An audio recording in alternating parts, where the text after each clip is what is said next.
On June 9th, we left Nashville, Tennessee on our way out west.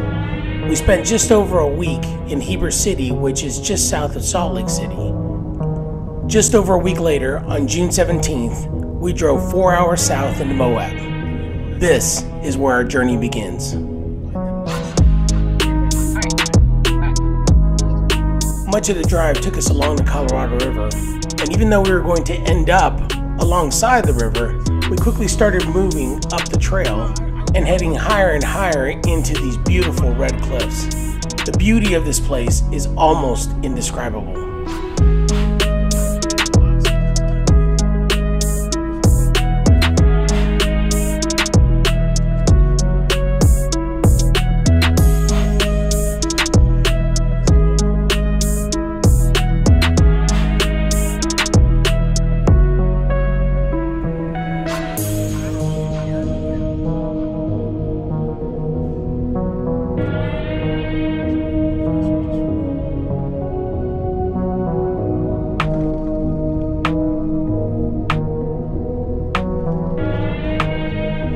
I tried to capture that sign, but all it said was that this was the end of maintained roads.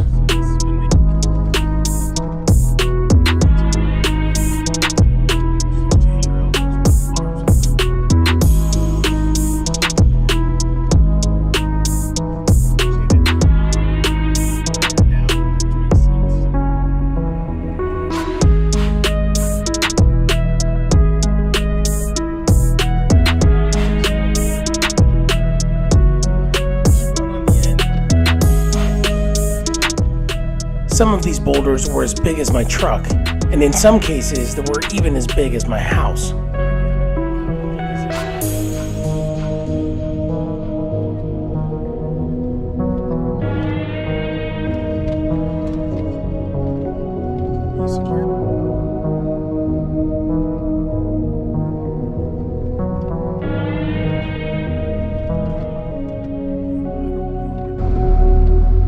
Go to the right. No, left, maybe there's a drop on the right. Are you kidding me? Oh my gosh. We would have been off the side. Well, you're a terrible navigator. I'm horrible at Mario Kart, so there's that. I would totally oh my gosh. Look at what we just drove past.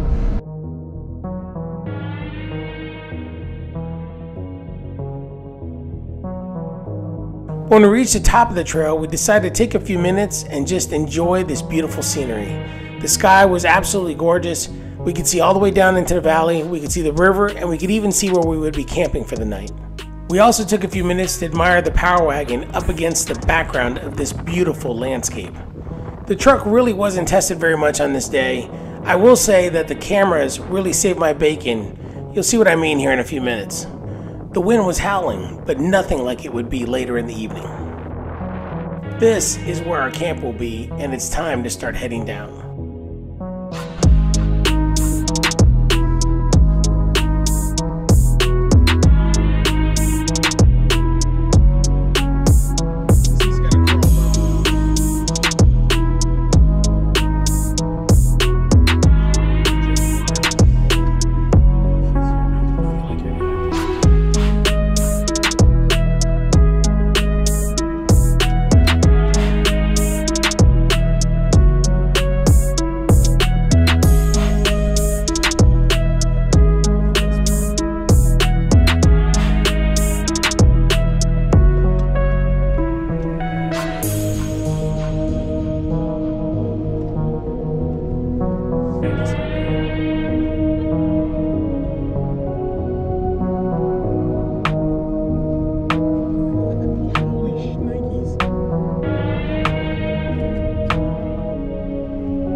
This is where things got tight and my sensors started screaming at me.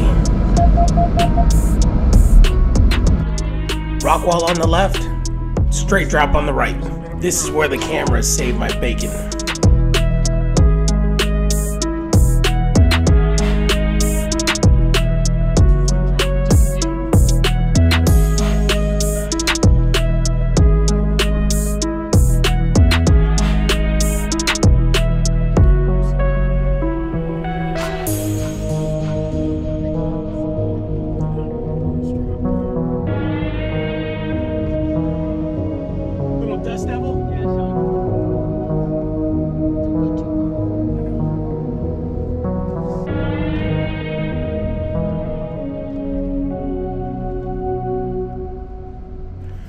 According to Google Maps, it should have taken us an hour to get there. It took us a little bit longer because we took our time and we just enjoyed the drive. We finally got to camp right as the sun was setting. The first order of business was to set up the tents, and since neither one of us had set up our tents before, it took us a little bit longer than anticipated, but we finally got everything set up. The plan was to cook a little bit of dinner, hang out, have a nice conversation over a warm meal, and just enjoy being with our friends.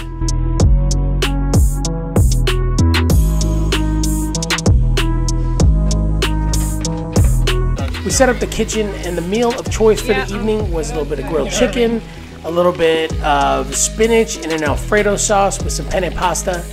When we finally got to the meal, it was delicious, and sometimes when you travel with a little one, you just gotta cook what you gotta cook so that they can eat.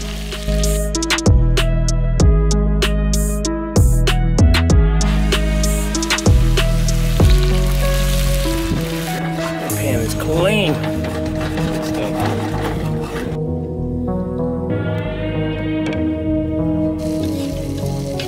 It was around this time when I made the mistake of saying, you know what would be really nice right now? A little bit of a breeze. Little did I know that that wish would turn into a little bit more than we would bargain for. In a rush to break down our tents, this is the only video I was able to capture of the ordeal. We found out the next day that we had had 60-mile-an-hour gusts consistently until 2 o'clock in the morning. Nancy and I spent half the night sleeping in the cab and the other half sleeping in the bed of the truck. Not exactly the kind of camping we had in mind. The next morning, our camp looked a lot less glamorous. Everything was packed up and put on top of the tarps, and everything ended up with a thick layer of red dust. All I can say is thank God for adventurous friends.